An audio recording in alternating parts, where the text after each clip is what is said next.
que eu vou expor aqui basicamente uma parte histórica para que a gente possa entender efetivamente qual foi a necessidade da utilização de técnicas, digamos até um pouco mais avançadas, na elucidação e na investigação pericial, né?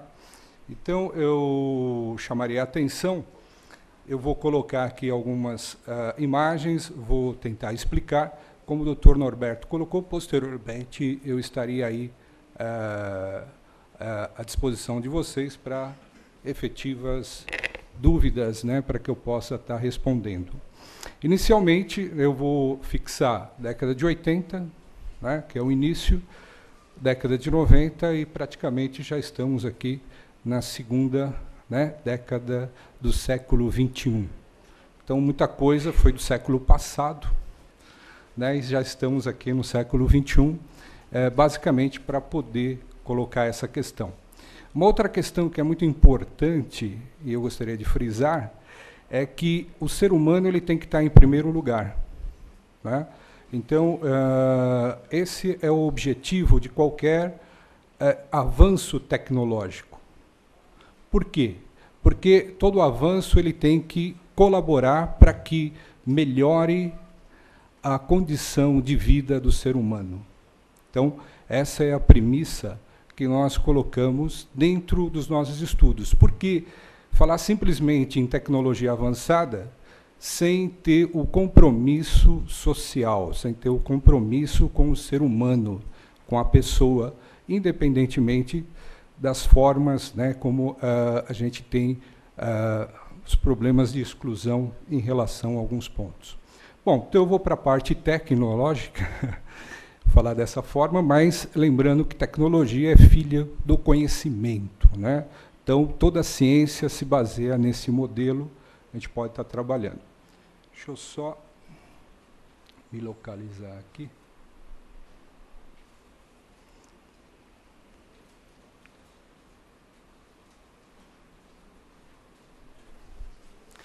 Bom, eu estou sem...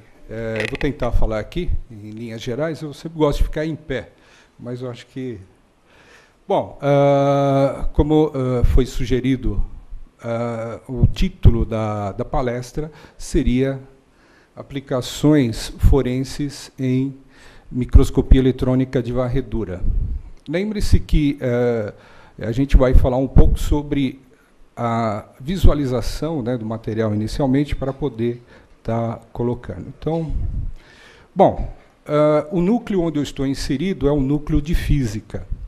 O núcleo de física, ele nasceu pela necessidade, no caso, né, com os demais núcleos, com relação à especificidade de alguns casos, para que nós pudéssemos estar trabalhando.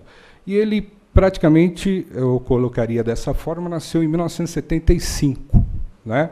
Então, seria o setor de física, muito modesto na época. Eu praticamente comecei a trabalhar com eles na década de 90, né, e especificamente final de 88, 89, ainda na Tutóia, né, que nós tínhamos um núcleo que aparentemente estava se iniciando e tinha vocação, né, inclusive em termos de projetos.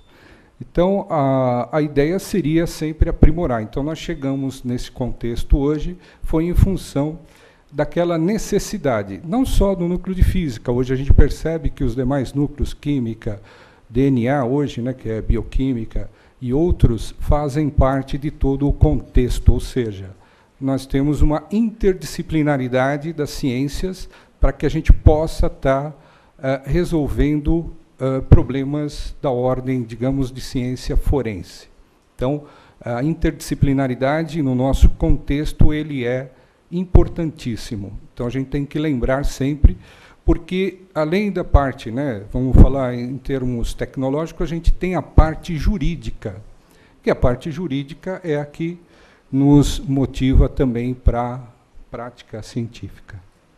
Bom, então, o núcleo de física ele está atrelado, né, subordinado ao CEAP hoje, que é o Centro de Exames, Análises e Pesquisas. Significa, além dos exames, né, que nós realizamos, e as análises, e utilizando equipamentos ou muitas vezes suporte em outras instituições, a gente também desenvolve uma pesquisa com relação a alguns casos. Por quê? Porque muitos desses casos eles envolvem tem uma certa característica no qual a metodologia ou conceito que nós vamos ter que estar aplicando tem que ser pesquisado, trabalhado, inclusive adquirindo, buscando conhecimentos de outros experts, né, para a gente poder estar decidindo em relação a alguns dos pontos. Bom, aqui tem algumas das nossas atribuições. Isso daí foi passado pelo Dr. Adilson, e que coloca todo o nosso contexto. Porque, se vocês visitarem o nosso núcleo, vocês terão uma visão um pouco mais aprimorada de que a gente pega desde coisas simples até, né, casos mais complexos. Então, defeitos de danos, por exemplo, com a parte automobilística, nós temos vários estudos, ou seja, a gente acaba dando um suporte para o pessoal, né, digamos assim, de campo. Por quê? Muitas das dificuldades enfrentadas no campo, o perito de campo, às vezes, envia um RA para que nós possamos analisar com maior detalhe aquele problema, né? Então, a gente pode dizer que, a princípio, o perito de campo, o investigador de campo, ele vai estar trabalhando dentro dessa questão para que depois nós possamos esmiuçar ou trabalhar alguns dos casos. Então, outra parte também que nós estamos trabalhando é a colaboração com outros núcleos, inclusive de acidentes, né? Então, notem que é uma gama grande de questões. Bom, além dessa parte das atribuições, a gente poderia colocar que é o tema de hoje, a microscopia eletrônica de varredura, né, a difratometria de raio-x, a metalografia e análise de falhas, e aí a gente vai mostrar alguns equipamentos da microscopia óptica, gemologia e outros exames. Por quê? Porque muitas vezes, dependendo, como eu falei inicialmente, do caso, nós temos que recorrer a outras instituições. Eu já fiz análise por ativação de nêutrons e algumas outras para poder chegar à elucidação do caso, né? Ou seja, o subsídio para essa colocação. Bom, no meu caso aqui, né, do Laboratório de Física, a gente começa com a investigação criminal, 1989, né, e, a partir daí, com a aquisição inicial de um equipamento, em 1994, que houve um projeto de parceria com Israel, né, em que houve a aquisição. Anteriormente, tinha até os equipamentos da ex-Alemanha Oriental, vocês vão ver algumas coisas, que a gente continua utilizando. A lupa estereoscópica, o banco óptico. Então, em 1994, basicamente, a gente inicia a utilização da microscopia eletrônica associada a outros modelos. Bom, aqui eu gostaria de mostrar o equipamento anterior que nós temos. Hoje, na época, já era um dos, digamos, na área forense, já direcionado. Por quê? Porque ele, além da parte da imagem que nós vamos ter, de elétrons retroespalhados, elétrons secundários, nós vamos ter também a utilização de alguns mecanismos automatizados, como o GSR, Gunshot Residue, que é com relação à aplicação direta. Só que nós observamos também que, além disso, a análise de fratura, né, em alguns materiais, por exemplo, em biomateriais, muitas vezes numa cirurgia, esse vem se a romper o parafuso, então nós fizemos algumas análises. Notem que aqui, qual é a ideia inicial? Né? Que eu estou sem a ponteira, mas eu poderia colocar alguns pontos aqui para vocês. Esse equipamento, eu tenho condição de fazer uma análise não destrutiva e obter os elementos químicos presentes naquele material. Só que, o que significa? Eu posso trabalhar com microvestígios, desde, né, que eu tenha condição, por exemplo, no caso nosso aí, não sendo orgânico, os elementos químicos presentes e, a partir daí, trabalhar toda a questão da investigação. Para vocês terem uma ideia, diferentemente de um microscópio óptico, O microscópio óptico, você utiliza a luz para poder, né, obter a imagem. Aqui, nesse caso, nós obtemos a imagem através de um efeito, que seriam a partir dos elétrons. Então, os elétrons, né, é que formam a imagem. E, devido a essa condição, você consegue obter aumentos da ordem de 600 mil vezes. Mas não é o aumento em si, mas a possibilidade de conciliar o aumento com a análise, ou seja, uma região muito pequena no caso. Então, aqui é só um detalhe que eu estava colocando. Bom, como são essas, né, a condição? Notem que a imagem, nós temos dois tipos de imagem, uma imagem da superfície e uma imagem abaixo da superfície em angstrom, vamos dizer, a distância em angstrom, que seria a imagem de elétrons retroespalhados, que nos dá o contraste de número atômico, ou seja, muitas vezes eu posso estar procurando partículas com número atômico diferenciado numa região muito pequena, no qual eu tenho condição de estar realizando a microanálise. Notem que nesse equipamento inicial, todo esse processo de análise é realizado sob vácuo, ou seja, nós chegamos a um vácuo de 10 a menos 5 milibar, um pouquinho mais. Bom, qual que é a ideia em si, né? Notem que eu tenho aqui alguns detectores. Então, são detectores, 2 de imagem e um de... que é o efeito. Eu ia até preparar uma parte básica, mas eu posso falar aí por cima, mas seriam os raios-x característicos que emanam da interação do feixe de elétrons com a amostra que nós temos. Então, notem que aqui do lado nós temos algumas amostras que são amostras coletadas de local, por exemplo, de explosão, né? Então, eu tenho uma série de vestígios que foram deixados, que são colocados. Notem que nós temos aqui um suporte que nós chamamos de stub, ou seja, um suporte no qual eu vou tentar pegar esse material encontrado e submetê-lo à análise, né? Então, muitas vezes são inúmeros, digamos, são inúmeras amostras nas quais a gente vai estar trabalhando. Então, o processo também não é tão rápido. Por quê? Muitas vezes exige que eu faça uma varredura. É como se eu tivesse, em alguns casos, procurando uma agulha num estádio, né? Imagine um campo de futebol e você uma agulha e tentando localizá-la. Por isso que aí, muitas vezes, como alguns recursos automatizados, a gente usa o contraste de número atômico. Isso daí a gente já tem trabalhado já desde a década de 90, né, como eu falei para vocês. Bom, aqui é só mais um detalhe. Então, um é o detetor de raio-x característico, que é onde eu obtenho os elementos químicos presentes naquela amostra. Os secundários é onde eu obtenho a imagem, que seriam elétrons de menor energia. Não sei se vocês percebem, parece que tem aí uma gaiola. Ela é como se puxassem esses elétrons para obter a imagem de menor energia. E o outro, parece uma ferradura, que é onde você tem condição de obter os de maior energia, que aparentemente, né, ou dentro de uma condição, eles estariam emanando abaixo da superfície. Ou seja, eu tenho condição de enxergar isso em angstrom, né? Muito bem claro aí para a gente poder estar trabalhando. Por isso que eu tenho o contraste de número atômico.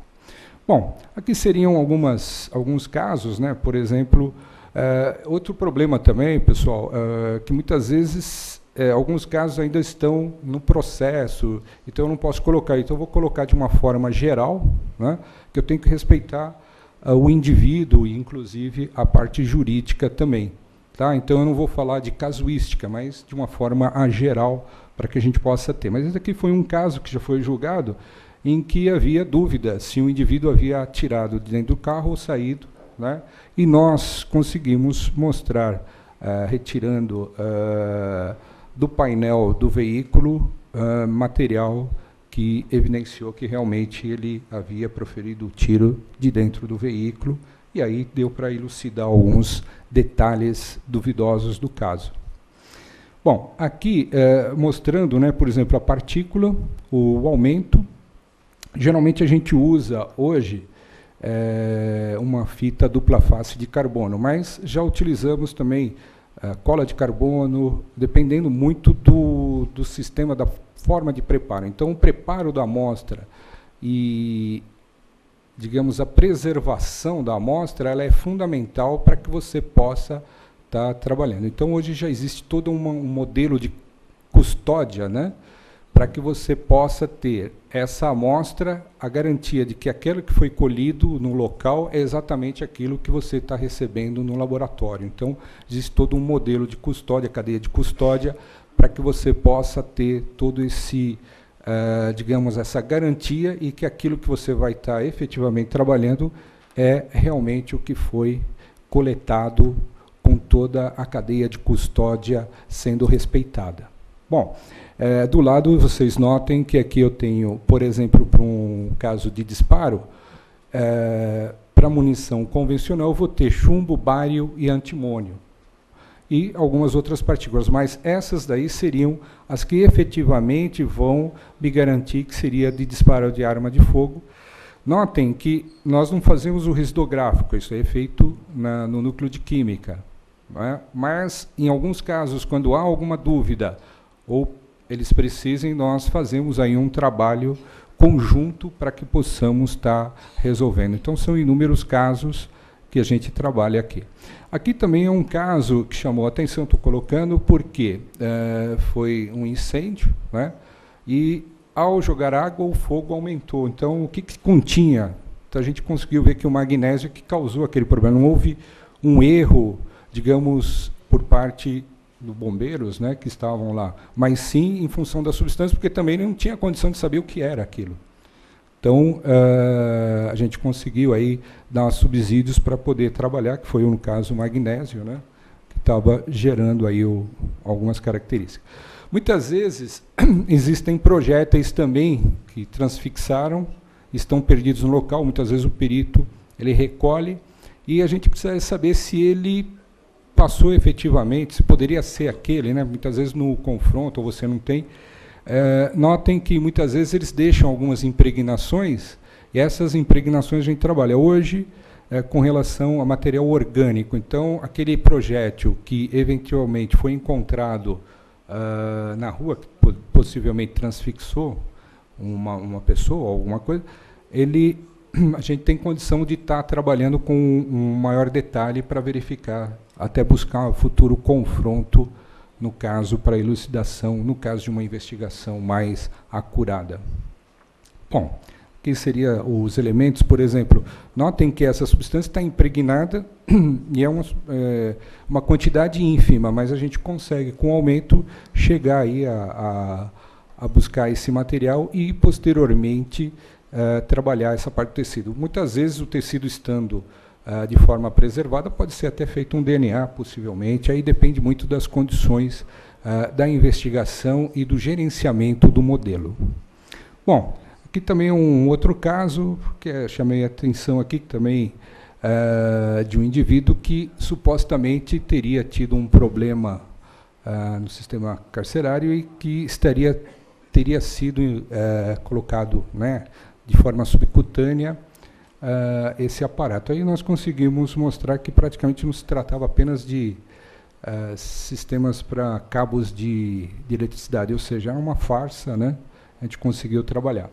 Por exemplo, em alguns casos, aqui eu estou mostrando a dificuldade, muitas vezes, porque é um equipamento no qual eu vou ter que estar adaptando as amostras forenses ao equipamento, né? Porque muitas vezes, quando eles produzem, já produzem, por exemplo, para a empresa ou para amostras já preparadas. As nossas amostras, elas vêm de formas diversas e a gente tem que trabalhar essa preservação e tentar adaptar. Então, por exemplo, aqui um filamento de uma lâmpada em que você consegue observar que o fato dele estar aquecido, né, no rompimento, praticamente você teve agregado aí o material que seria o vidro da lâmpada. Ou seja, eu poderia indicar que esse filamento ele estava aquecido no momento em que houve o choque, num acidente de trânsito.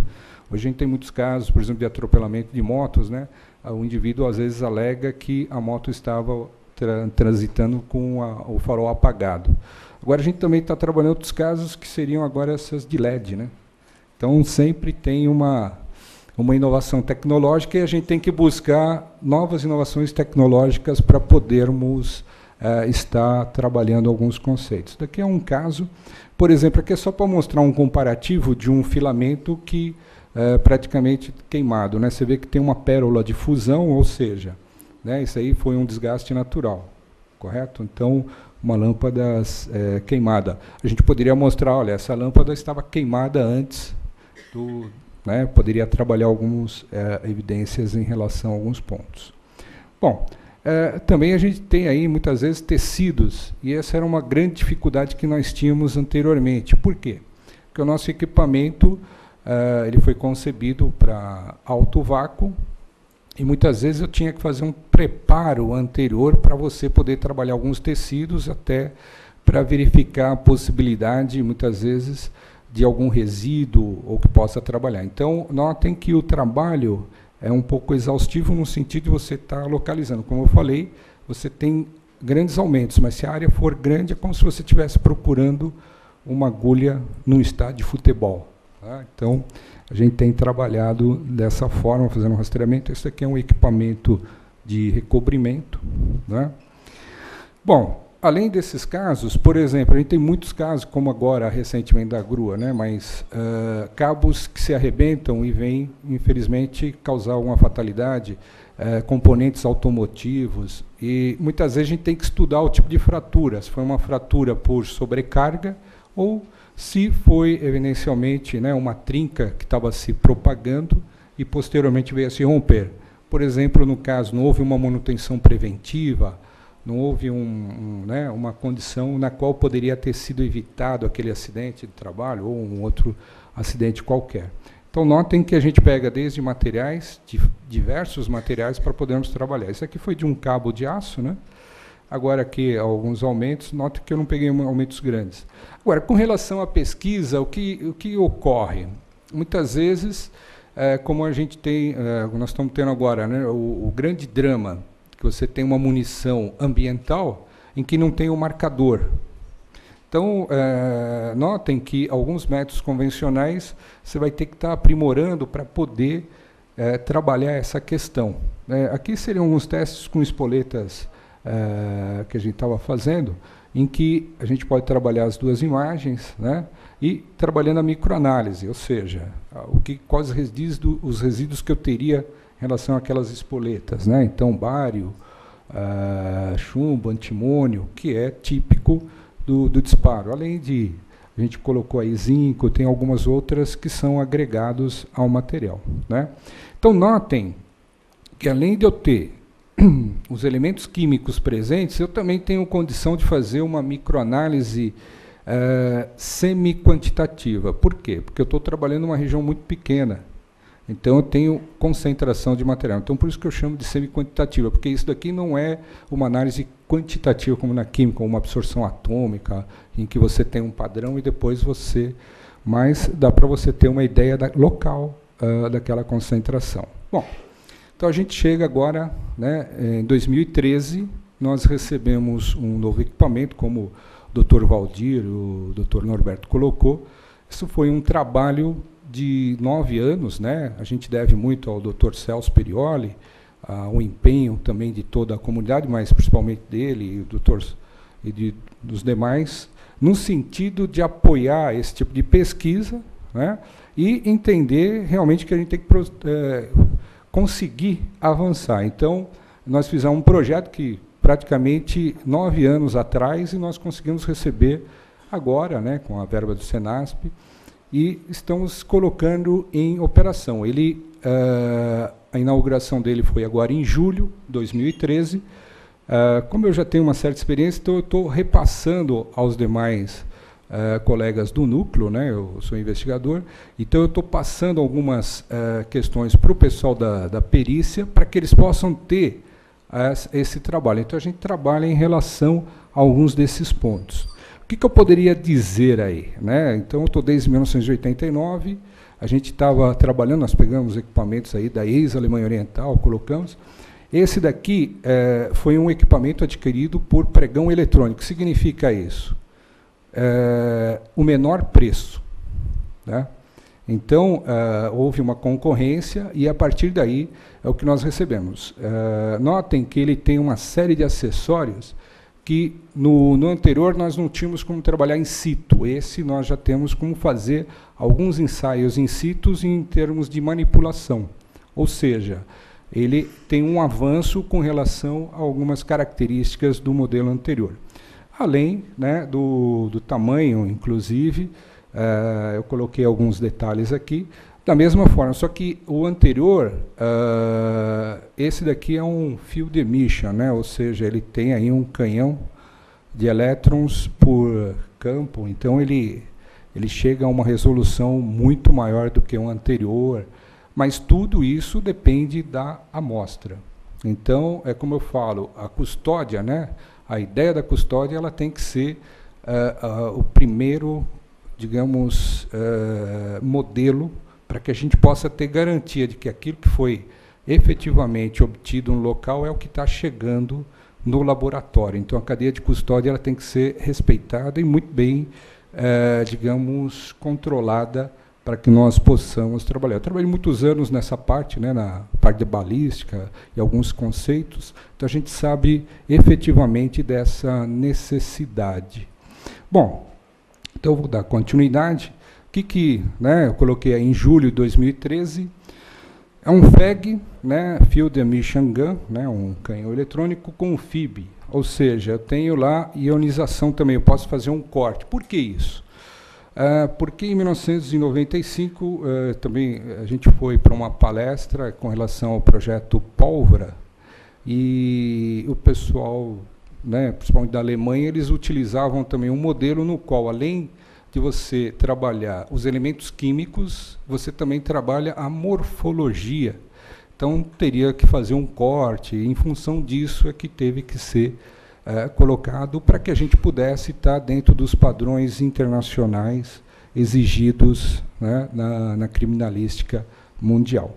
Mas, então, eu tenho espectroscopia de energia dispersiva, comprimento de onda dispersiva, ou seja, eu tenho condição de trabalhar algumas questões envolvidas a algumas dúvidas por causa de resolução, né? Quem trabalha com espectroscopia entende um pouquinho que muitas vezes, né, você pode ter picos excitatórios que vão te dar uma dúvida, então eu teria que usar uma estrutura, né, um olhar mais rigoroso, mais fino para poder caracterizar.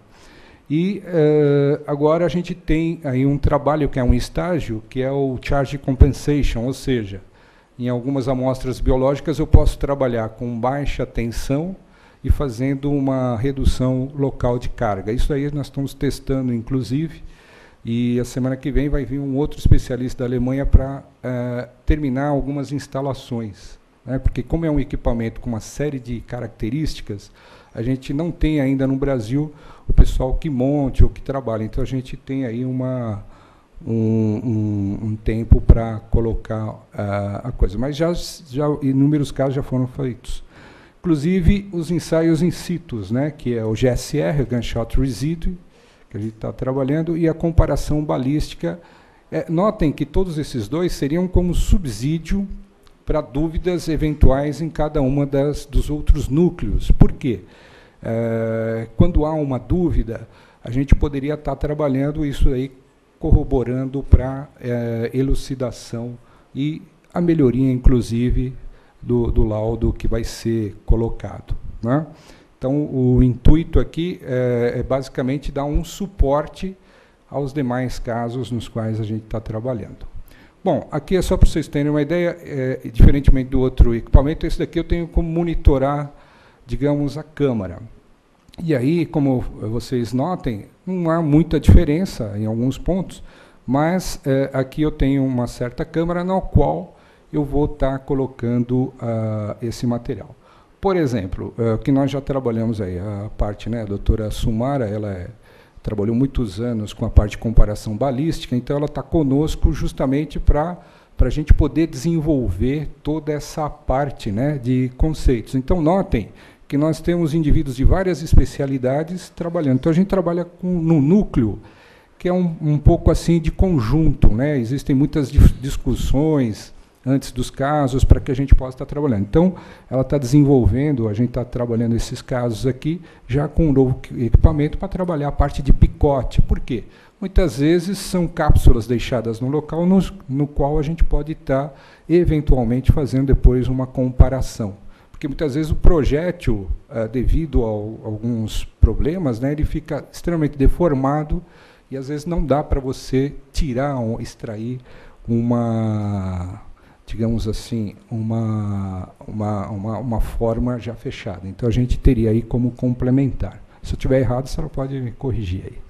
Né? Então são alguns modelos, você vê que tem impregnação também, né, que seria deixadas. Aqui é um material, eu vou colocar dessa forma, como eu falei, eu não posso colocar alguns casos, porque tem muitos casos que nós ainda estamos, né, estão na justiça. Mas esse daqui é um caso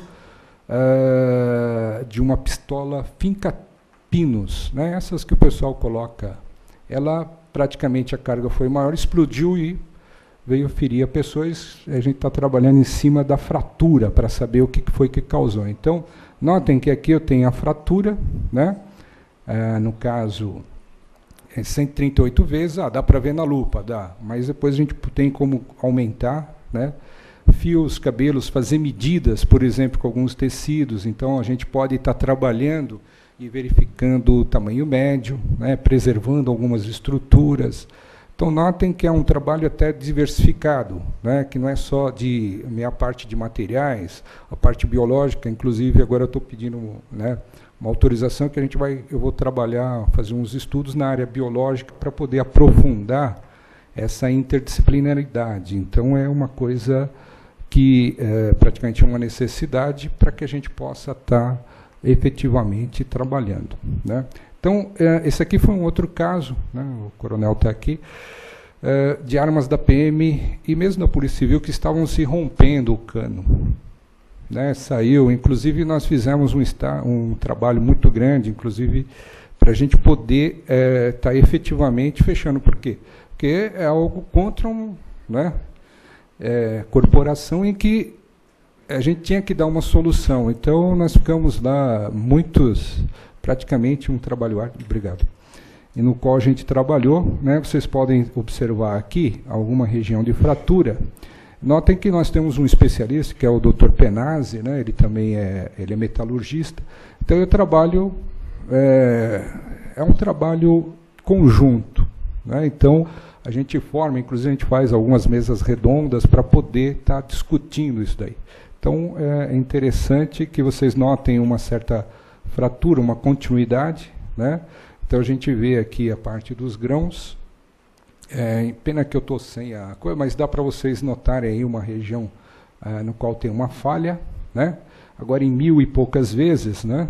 Notem que aí seria uma falha intergranular. Então, a gente estava tentando tecer aí um problema. Será que é a elevação de temperatura? Será que o material que foi colocado, a forma? Mas a gente viu, né, a própria corporação passou alguns casos, a gente está analisando e chegamos aí a trabalhar. Notem que nesse equipamento, como eu falei para vocês, né, a gente chegou naquela fissura, vamos colocar dessa forma, e a gente consegue fazer uma microanálise para saber o quê? Por exemplo, se algum material que está agregando está fragilizando os grãos. Porque se a gente for imaginar um metal, ele é formado por grãos, né? Vamos imaginar assim, como se fosse o feijão, né? E praticamente ele vai se rompendo, e às vezes esse rompimento é intergranular. Então, isso seria uma parte de materiais. Mas a gente tem condição de verificar que alguns materiais, por exemplo, no caso aqui, né, o enxofre poderá estar fragilizando aí a estrutura. Então, vamos verificar o que está ocorrendo. Né? Então, notem que aqui a gente tem condição. Vejam que tem um ponto vermelho. Então, eu consegui fazer uma microanálise daquela região aqui que parece um rio, né? E, posteriormente, do outro ponto. Notem que a gente ainda está trabalhando aqui a microanálise e eu tenho uma ideia, basicamente, do percentual local. Né? Como eu falei, uma análise semi-quantitativa. Bom, aqui é um outro caso que a gente está trabalhando de uma válvula que aparentemente explodiu na mão de uma enfermeira, né, e veio a causar uma série de problemas.